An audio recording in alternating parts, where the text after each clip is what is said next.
السلام علیکم ورحمۃ اللہ تعالی وبرکاتہ۔ عزیز ناظرین، امید ہے کہ آپ لوگ خیر و عافیت سے ہوں گے۔ عزیز دوستو، اگر عورت کو حالت روزہ میں حیض آنے لگے یعنی پیریڈز آنے لگے تو وہ عورت کیا کرے گی؟ کیا روزے کو پورا کرے گی یا روزے کو پورا نہیں کرے گی؟ اس کے بارے میں شریعت مطہرہ کا کیا حکم ہے؟ عزیز ناظرین، میں اسے آپ لوگوں کو انشاءاللہ بعد میں بتاؤں گا۔ پہلے ایک ویڈیو میں آپ لوگوں کو علامہ صاحب کی دکھاتا ہوں، اس ویڈیو کو آپ لوگ دیکھیے اور اس کے بعد میں آپ کو بتاؤں گا کہ پیریڈز میں عورت کیا کرے گی۔ سنیے اس ویڈیو کو۔ اس دن یہ آیت نازل ہوئی تھی اور حضور اکرم صلی اللہ تعالیٰ علیہ وسلم نے اپنا حج مکمل کر کے ارشاد بھی فرمایا تھا کہ آج کے بعد ہو سکتا ہے کہ میں اس جگہ پر تم سے دوبارہ ملاقات نہ کروں، اور وہ آخری حج کہا جاتا ہے اور آخری خطبہ بھی حضور کا خطبۃ الوداع جس کو کہتے ہیں مشہور ہے۔ اس وقت یہ آیت اتری تھی۔ آیت کا معنی پہلے سن لیں، ترجمہ۔ رب تعالیٰ فرماتا ہے الیوم اکملت لکم دینکم واتممت علیکم نعمتی، آج کے دن میں نے تمہارا دین مکمل کر دیا اور میری نعمتیں پوری اتار دیں۔ وَرَضِيتُ لَكُمُ الْإِسْلَامَ دِينًا، اور تم کو اسلام دے کر میں راضی ہوا۔ یہ آیت ہے۔ کسی بھی دین کے بارے میں یہ دعویٰ نہیں ہے کہ وہ پورا کمپلیٹ ہے سوائے اسلام کے۔ پہلے جتنے دین آتے رہے، بعد میں اور اس میں شوشہ تھا کہ آخری نبی آنے والے ہیں، شریعت پھر بدلے گی۔ موسیٰ علیہ السلام کا زمانہ آیا، ان کی شریعت تھی، پھر اس کے بعد زمانہ تبدیل ہوا، عیسیٰ علیہ السلام کا دور آیا، شریعت بدلی ہے۔ عقیدہ نہیں بدلتا، شریعت یہ لا کو کہتے ہیں، قانون، قوانین بدلے جاتے رہے۔ آدم علیہ السلام کی شریعت میں الگ قوانین تھے، نوح علیہ السلام کی شریعت میں قانون الگ تھے، بدلتی گئی شریعتیں، لیکن آ کر سٹاپ ہو گئی حضور پاک صلی اللہ علیہ وسلم کے اس دین پر۔ اور پھر رب تعالیٰ نے فرمایا اب دین کمپلیٹ ہو گیا، اب شریعت نہیں بدلی جائے گی قیامت تک، اس میں رد و بدل نہیں ہوگا۔ جو حرام ہے وہ قیامت تک حرام رہے گا، جو حلال ہے وہ قیامت تک حلال رہے گا۔ اب کوئی دنیا میں نہیں آئے گا جو اس شریعت میں کوئی نیا حلال پیدا کرے، نیا حرام پیدا کرے۔ حضور اکرم صلی اللہ تعالیٰ علیہ وسلم کا یہ دین کمپلیٹ ہے، مکمل ہے۔ اب آپ سنیے، قرآن پاک نے جب یہ فرما دیا کہ دین مکمل ہو گیا، یہ وعدہ، یہ دعویٰ کسی اور دین میں نہیں ہے، صرف اور صرف اسلام میں ہے کہ یہاں پیدا ہونے سے لے کر کے وفات تک کے مسئلے اللہ تعالیٰ نے تمہیں بیان کر دیے۔ وَلَا رَطْبٍ وَلَا يَابِسٍ إِلَّا فِي كِتَابٍ مُبِينٍ، کوئی خشکی کی چیز بھی نہیں ہے، کوئی تری کی چیز بھی نہیں ہے جس کو قرآن نے بیان نہ کیا ہو۔ رب تبارک و تعالیٰ نے ساری چیزیں بیان فرما دی، تمہاری شریعت کمپلیٹ ہے۔ آج تمہیں اپنی زندگی گزارنے کے لیے لا، قانون کسی ایرے غیرے کے پاس سے لینے کی ضرورت نہیں۔ اسلام ہر قانون تمہیں دیتا ہے، چاہے بچوں کے معاملات ہوں، چاہے جوانوں کے معاملات ہوں، شوہر بیوی کے حقوق ہوں، ماں باپ کے حقوق ہوں، استاد شاگرد کے معاملات ہوں، پڑوسیوں کے حقوق ہوں، تجارت کے، لین دین کے، نکاح کے، خلا کے، عدت کے، طلاق کے، سارے مسائل پورا کا پورا تفصیل کے ساتھ اسلام تمہیں دیتا ہے۔ اس طرح کا کوئی لا پوری دنیا میں نہیں ہے جس طرح اسلام کے پاس ہے۔ ظاہر سی بات ہے، جب اسلام کے پاس اتنا بڑا مکمل نظام ہوگا تب تو پھر یہ ٹارگٹ نمبر 1 پوری دنیا میں ہوگا ہی ہوگا۔ یوں ہی اسلام سے لوگ نہیں چڑھتے، یوں ہی اسلام سے نہیں نفرت کرتے۔ ظاہر سی بات ہے کہ حسینوں سے ہی حسد ہوتا ہے، کوڑھی سے کون حسد کرے گا؟ جس کو کوڑ کی بیماری ہو اس سے کوئی حسد نہیں کرتا۔ ایک حسین دوسرے حسین سے بھی نفرت کرتا، حسد کرتا ہے، یا کم صورت والا اچھی صورت والے سے حسد فطری طور پر کرتا ہے۔ اسی لیے محاورہ کہا گیا ہے کہ حسینوں سے حسد ہوتا ہے، تو اسلام میں جو حسن ہے تو جتنے جلنے والے ہیں اتنے زیادہ حسد کرنے والے پیدا ہوتے ہی رہیں گے۔ اب آپ کے لیے یہ فخر کی بات ہے کہ دنیا جسے ٹارگٹ نمبر 1 کہتی ہے، جس سے چڑھتی ہے اور جلتی ہے، الحمدللہ رب تبارک و تعالیٰ نے وہ دین ہمیں عطا فرمایا۔ وہ اس لیے نہیں ہے کہ لوگوں کے چڑھنے کی وجہ سے میں فخر کر رہا ہوں، اس لیے کہ میرے دین کے علاوہ کوئی دین ایسا نہیں جو یہ دعویٰ کر سکے کہ ہم کمپلیٹ لا رکھتے ہیں، صرف اور صرف اسلام کے پاس ہے۔ میں یہاں کھڑے ہو کر کے یہ صرف الفاظ کی پھیکم پھاک نہیں کر رہا ہوں، چیلنج ہے یہ۔ پوری دنیا کے کسی بھی ریلیجن کے پاس وہ سارے مسائل نہیں مل پائیں گے جو دین اسلام کے پاس موجود ہیں۔ دین اسلام کے لیے اگر آپ کو میں بتا دوں کہ اس کا جو فقہ کا نظام ہے، مسئلے مسائل، جس کو اگر آپ پڑھنے کی کوشش بھی کریں زندگیاں بیت جائیں، صرف اور صرف ایک چیپٹر پر کتابیں لکھی ہوئی ہیں۔ صرف نکاح کے مسئلے کتابیں پوری ہیں، صرف طلاق کے مسئلے پوری کتابیں موجود ہیں۔ اتنا وستار کے ساتھ، اتنا تفصیل کے ساتھ کوئی دین نہیں پیش کرتا، صرف اور صرف اسلام ہے۔ یہ باتیں میں آپ کے سامنے کیوں رکھ رہا ہوں میرے عزیز ہو؟ تاکہ تمہیں یہ احساس ہو کہ اللہ نے کون سی نعمت تمہیں دی ہے۔ اسی آیت میں رب تعالیٰ فرماتا ہے وَأَتْمَمْتُ عَلَيْكُمْ نِعْمَتِي، میں نے اپنی پوری نعمت تمہیں دے دیا، پوری نعمت تمہیں دے دیا۔ احساس کرو کہ اسلام سے بڑھ کر نعمت کیا ملتی تمہیں، اسلام سے بڑھ کر کے کیا نعمت ہے، جس میں رب تبارک و تعالیٰ نے تمہیں اخلاق و کردار دیے ہیں، تعلیم کے لیے سارے۔ آپ کو ابھی اس زمانے میں پروپیگنڈے کے شکار ہو گئے کہ ہم جاہل قوم سے وابستہ ہیں، ہمارے ہاں جہالت زیادہ ہے، ہمارے ہاں بد کرداری زیادہ ہے۔ یہ عوام کو دیکھ کر کے لوگوں نے پروپیگنڈا بنایا، ورنہ تو ان کی حالت یہ تھی 18ویں صدی تک یورپ والوں کو روڈ بنانے کا طریقہ بھی نہیں معلوم تھا، اسلام نے سکھایا ہے۔ ان کو پارلیمنٹ میں بیٹھنے کا قانون نہیں معلوم تھا، اسلام نے قانون عطا کیے ہیں۔ ان کو عدالت چلانے کے معاملے معلوم نہیں تھے، اسلام نے پوری کتابیں پیش کی ہیں۔ اٹلی اور ڈنمارک جو آج یورپ کی کنٹریز میں شامل ہوتے ہیں، یہاں کے بادشاہوں کے بچے اسلامی علماء کے پاس اندلس میں پڑھنے کے لیے جاتے تھے، عیسائیوں کے، دوسروں کے، انگریزوں کے بچے، اور جب پڑھ کر کے آتے تھے اٹلی اور ڈنمارک میں واپس تو پورے لوگ ان کو دیکھنے کے لیے بھیڑ لگاتے کہ یہ علماء اسلام سے پڑھ کر کے آ رہے ہیں۔ دنیا کو قلم پکڑنا سکھایا ہے اسلام نے۔ آپ کو ابھی میں اس موضوع پر نہیں بات کر رہا ہوں جو اسلام نے پوری دنیا کو دیا ہے۔ آج یہ جو گھڑی دیکھتے ہیں نا ہر جگہ پوری دنیا کا ٹائم، سب سے پہلے مسلم علماء نے اس کو ایجاد کیا ہے۔ دنیا کو ٹائم دیکھنے کا طریقہ اسلام نے سکھایا ہے۔ آپ کو ایک دو نہیں، آج پوری دنیا میں میڈیکل سرجری جو بھی ہوتی ہے، آپ کو پتہ ہے چیر پھاڑ کرنا ہر جگہ ضروری ہو گیا ہے، آپریشن تھیٹر، ساری دنیا جو سرجری کرتی ہے اس کے بیسک قانون بو علی سینا اسلامی عالم کے لکھے ہوئے ہیں۔ آج بھی امریکہ کی یونیورسٹی میں یہ کتاب داخل ہے، کیلیفورنیا میں۔ اس اسلامی علماء نے جو پوری دنیا کو دیا ہے وہ ایک الگ ٹاپک ہے۔ وہ اس کی ترقی اور عروج کا وقت تھا۔ اسپین میں کیمسٹری میں سب سے پہلے ایجاد کرنے والے علماء موجود ہیں، جابر بن حیان ہیں، جو الجبرا پوری دنیا کو دیا ہے۔ آج ہر یونیورسٹی، ہر کالج میں الجبرا کا سبجیکٹ ہوتا ہے۔ کس نے لکھا ہے؟ دنیا کو چلنے کا سلیقہ اسلام نے سکھایا ہے، بولنے کا طریقہ اسلام نے سکھایا ہے۔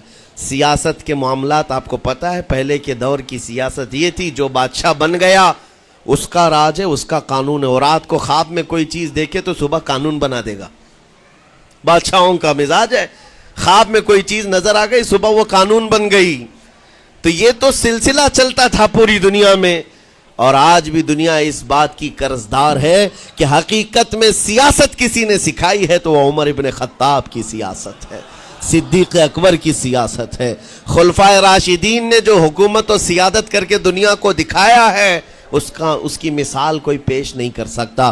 اسی لیے ہمارے اس دیش کے جانتے ہیں جن کو موہن داس کرم چند گاندھی کہا جاتا ہے، گاندھی جی کو آج سارے لوگ یاد کرتے ہیں۔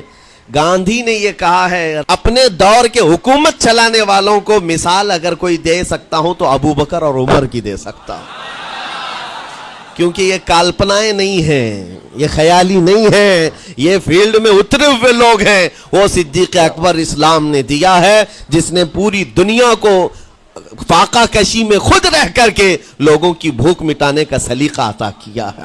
اس عمر ابن خطاب کو اسلام نے دنیا میں پیش کیا ہے، جس عمر فاروق کا حال یہ ہے پورا مدینہ رات کو سوتا ہے اور یہ خلیفہ وقت گلیوں میں گشت کر رہا ہوتا ہے کہ کوئی بھوکا نہ سو رہا ہو۔ آپ کو پتا ہے وہ عمر ابن خطاب رات کے وقت گزرتے ہوئے ایک گھر کے قریب سے جا رہے ہیں تو دیکھا ایک مرد باہر بیٹھا ہوا ہے، اندر سے رونے کی آواز آ رہی ہے۔ اس کے مرد سے پوچھا آپ نے، وہ نہیں پہچانتا تھا، آپ کبھی حجاب ڈالتے کبھی پردہ ڈالتے اور رات کو گلیوں میں مدینے کے گشت کر رہے ہوتے۔ اس مرد سے پوچھا کیا معاملہ ہے؟ کہا کہ میری بیوی کے بچے کی ولادت کا وقت قریب آ گیا ہے، درد ذہ میں مبتلا ہے اور گھر میں کوئی نہیں ہے، تکلیف ہے۔ جانتے ہو حضرت عمر فاروق رضی اللہ تعالیٰ عنہ اپنے گھر سے اپنی بیوی کو، اپنی بیٹی کو، اپنی بہو کو بلوایا اور کہا جاؤ یہاں پر گھر میں بچے کی ولادت ہونے والی ہے، اس کی تیمارداری کرو۔ صبح تک خلیفۃ المسلمین کے گھر کی عورتیں ایک غریب کے گھر کی عورت کی تیمارداری کر رہی ہیں۔ جب بچے کے ولادت کی آواز آئی، سب سے پہلے مبارکبادی دینے والے عمر ابن خطاب ہیں۔ اس سے کہتے بھائی تمہیں مبارک ہو، اللہ نے بیٹا عطا فرمایا۔ وہ خوش و خرم ہے کہ میرا کوئی رشتہ دار نہیں ہے، اجنبی رات کو آیا ہے اور مجھے مبارکبادی بھی دیا، میرے گھر کے سارے کام کاج بھی اٹھا لیا اور اپنی پیٹھ پر گھر سے بوریا لا کر کے آٹے اور راشن کا اس گھر میں پہنچایا اور کہا خوش و خرم رہو، اللہ نے تمہارے گھر میں برکت دی ہے۔ صبح اٹھ کر کے وہ لوگوں کو بتا رہا ہے اللہ نے رات کو ایک عجیب فرشتہ بھیجا، میرے گھر میں اکیلی عورت تھی، درد ذہ میں مبتلا تھی، 3 عورتیں بھی آئی اور ایک مرد بھی آیا، رات بھر میرے ساتھ بیٹھا رہا، مجھے کھلایا پلایا بھی، میرے گھر کی تیمارداری بھی کر کے گیا۔ لوگوں نے کہا جانتے ہو کون تھا وہ؟ عمر ابن خطاب امیر المومنین تھے۔ دنیا کو یہ سیاست کا سلیقہ دینے والا اسلام کا وہ عظیم سپہ سالار ہے۔ آج بھی آپ کو میں بتاؤں اٹلی میں اور ڈنمارک میں اور کچھ کنٹریز میں ایک دن منانے کا پرستاؤ پیش کیا جا رہا ہے۔ یہ نہیں کہہ رہا ہوں ریچرڈ کا یا ریمونڈ کا، کوئی جو بڑے بڑے ان کے سپہ سالار ہیں ان کا ایک دن منایا جائے گا، جن کو مطلب کوئی بہت بڑا نوبل پرائز ملا ہو۔ میں یورپین کنٹریز کی بات کر رہا ہوں جہاں وہ اپنے بادشاہوں کے پیدائش کا دن یا ان کے کسی اینیورسری کو منانے کا پرستاؤ نہیں پیش کر رہے ہیں، بلکہ یورپ کی یہ 2 کنٹریاں ہیں جو یہ پرستاؤ پیش کر رہی ہیں کہ سال میں ایک دن ایسا منایا جائے جس کا نام صلاح الدین ایوبی ڈے ہونا چاہیے۔ یہ ہم نہیں کہہ رہے ہیں، دنیا آج بھی اس بات کو تسلیم کرتی ہے، صلاح الدین جیسا جرنیل دیکھا نہیں ہے۔ عزیزان گرامی وقار، یہ چند مثالیں میں آپ کے سامنے رکھا اور اس کے بعد پھر میں تمہیں جھنجھوڑ کر پوچھتا ہوں، اپنے دل پر ہاتھ رکھ کر کے بتاؤ اسلام سے اچھا کوئی راستہ ہے؟ قرآن یہی کہتا ہے وَمَن يَبْتَغِ غَيْرَ الْإِسْلَامِ دِينًا فَلَن يُقْبَلَ مِنْهُ، جو اسلام کے علاوہ دوسرا راستہ لے کر کے آئے گا قیامت کے دن اس کا کوئی قبول نہیں کیا جائے گا، نہیں قبول کیا جائے گا، بلکہ وہ سب سے بڑے گھاٹے میں ہوگا، آخرت کے دن خسارہ اٹھانے والوں میں ہوگا۔ آج تمہارے پاس وہ عقل سلیم اللہ تعالیٰ نے دیا، جس کو تھوڑی بہت شدھ بدھ ہونا، عقل کا استعمال کرتا ہو، وہ بھی اسلام کے متعلق سوچے گا کہ میرے دین میں اتنی اچھائیاں ہیں، آج تک رب تعالیٰ نے مجھے یہ پیشانی کسی کے سامنے جھکنے نہیں دیا۔ کہیں جھکاتے ہو؟ ارے کھانا کھاتے ہیں، کھانا تو روزانہ ضروری ہے، اور رزق کے معاملے میں تو لوگ ایسے، دنیا کہتی ہے پیٹ پوجا، ہم پیٹ پوجا نہیں کہتے۔ کھانے کے لیے بعض لوگ کہتے ہیں نا پہلے پیٹ پوجا ہو جائے، پوجا کا لفظ ہی ہم استعمال نہیں کرتے۔ کھانا برتن میں رکھا ہوا ہے، آپ کے گھر میں کھانا لا کر کے دیا جاتا ہے، تو کیا آپ سر جھکا کر چاٹ کے کھاتے ہیں یا لقمے اٹھا کر ہاتھ سے کھاتے ہیں؟ ہاتھ سے کھاتے ہیں۔ باقی جانوروں کو دیکھو، بکری کھاتی ہے منہ جھکا کر کھاتی ہے، بیل بھینس وغیرہ سب سر جھکا کر کے کھاتے ہیں، رزق کو چاٹ کے کھاتے ہیں، ان کا سر جھک جاتا ہے۔ لیکن تمہارے سر کو رب نے اتنا محترم رکھا کہ روز جو تمہیں رزق کی ضرورت ہے اس کے سامنے بھی مت جھکاؤ۔ سر جھکانا ہے تو رزق کے سامنے نہیں، رزاق کے سامنے جھکایا جائے۔ تمہاری پیشانی کو محترم رکھا گیا ہے کہ تم جھکو گے تو کس کے سامنے؟ صرف رزاق جو ہمارا پالنہار حقیقی ہے۔ اور حد تو یہ ہے میرے عزیزو، یہ دنیا کی واحد قوم ہے، یہ واحد مذہب ایسا ہے، یہودی ہوں، عیسائی ہوں، ہندو ہوں، کوئی بھی ریلیجن آپ لے کر کے آئیں، جس کو وہ بہت زیادہ مانتے ہیں یا جس کو گاڈ کہتے ہیں یا جس کو بھگوان کہتے ہیں، ان کی صورت بھی ہوگی، مورت بھی ہوگی، اور سامنے دیکھتے ہیں اور جھکتے ہیں، عبادت کرتے ہیں، لیکن تنہا مسلمان ایسے ہیں کروڑوں مسجدیں ہوں گی، کہیں خدا کی کوئی تصویر دیکھا ہے؟ کہیں مسجدوں میں خدا کا کوئی مورت یا صورت بنائی ہوئی دیکھا ہے؟ نہیں ہے۔ یہ واحد قوم ہے جو بن دیکھے مولا کی بارگاہ میں سجدے میں جھک جاتی ہے۔ صرف بات اتنی ہے کہ ان کو یہ کہنا پڑے گا، اگر میں کہوں میرے نام پر آ جاؤ جھک جاؤ، نہیں، کوئی نہیں جھکائے گا۔ ہاں، یہ کہنا پڑے گا امام کو بھی اللہ اکبر، اللہ سب سے بڑا ہے۔ پھر کوئی پیچھے کھڑا ہوا یہ نہیں پوچھتا کہ کس نے کہا، کون پکار رہا ہے، پیشانی لے جا کر زمین پر لگا دیتے۔ کیوں؟ ہماری پیشانی خالص اللہ کے لیے ہے۔ میرے عزیزوں، یہ وہ پرائیورٹیز ہیں اور یہ اسپیشلٹی ہے آپ کے اس کمیونٹی کی جس کو مجھے آپ کے سامنے رکھنا ہے۔ اتنی سارے اچھے گلشن کو چھوڑ کر اگر کوئی بربادی کی طرف جائے تو پھر سوائے بدنصیبی کے کیا ہے اس کے پاس؟ جس کو اللہ تبارک و تعالی وعدے کیا ہو کہ تم اپنی جان اور اپنے مال کے بدلے مجھ سے جنت خرید لو، جہاں پر سارے اخلاق و کردار اور دنیا کی سب سے اعلیٰ اخلاق تمہیں سکھانے کے دعوے کیے گئے ہوں، وہ چھوڑ کر کے اگر دنیا کہیں اور جائے تو پھر تمہاری یہ ہرما نصیبی ہے۔ ایک بات میں آپ کو بتاؤں، سکسیس کس کو کہتے ہیں؟ کامیابی۔ اور ہر کوئی یہ کہتا ہے کہ مجھے سکسیس کی طرف سفر کرنا ہے۔ 10ویں پاس نوجوان کو بھی پوچھیں کہ کوئی بھی کورس کر رہا ہے، آگے جا رہا ہے، کیوں جا رہا ہے؟ کچھ سکسیسفل لائف گزارنا ہے، کامیاب زندگی گزارنا ہے، اس کے لیے دروازے کھٹکھٹا رہا ہے۔ تمہیں پتہ ہے ان مسجدوں کے میناروں سے جو آواز گونجتی ہے اذان کی، اس میں ایک لفظ آتا ہے، سارے لفظ تو آپ کو یاد ہوں گے، اللہ اکبر بھی کہا جاتا ہے، اشہد ان لا الہ الا اللہ بھی، اشہد ان محمد رسول اللہ بھی ہے۔ اس کے بعد ایک لفظ پکارتا ہے مؤذن، حی علی الصلاۃ۔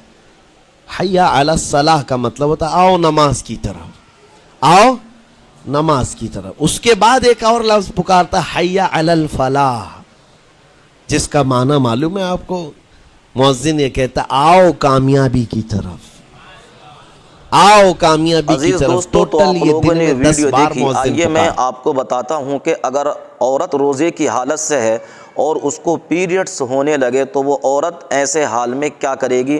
کیا روزے کو پورا کرے گی یا روزے کو توڑ دے گی؟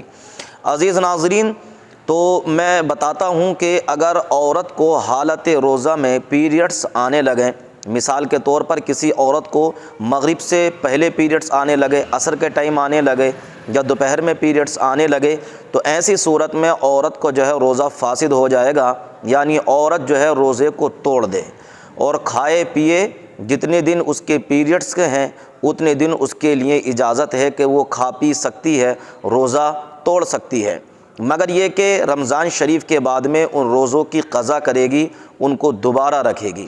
تو پیریڈز کی حالت میں عورت کے لیے چونکہ روزے کی معافی ہے، روزہ پیریڈز کی وجہ سے جو ہے فاسد ہو جاتا ہے، اس لیے جن عورتوں کو رمضان کی روزے کی حالت میں پیریڈز آنے لگتے ہیں تو وہ عورتیں جو ہے روزے کو توڑ دیں اور کھانا پینا شروع کریں۔ جب پیریڈز رک جائیں تو روزہ رکھنا شروع کریں، اور جو روزے پیریڈز کی حالت میں چھوٹ گئے ہیں ان کی قضا اگلے دنوں میں کر لیں۔ عزیز ساتھیوں، تو یہ چھوٹی سی ویڈیو میں نے آپ لوگوں کے سامنے رکھی، اگر اچھی لگی ہو اس ویڈیو کو اپنے دوستوں میں واٹس ایپ وغیرہ میں شیئر کیجئے تاکہ انہیں بھی فائدہ حاصل ہو۔ اللہ پاک آپ کو سلامت رکھے، اللہ رب العزت آپ کے روزوں کو قبول فرمائے۔ السلام علیکم ورحمۃ اللہ وبرکاتہ۔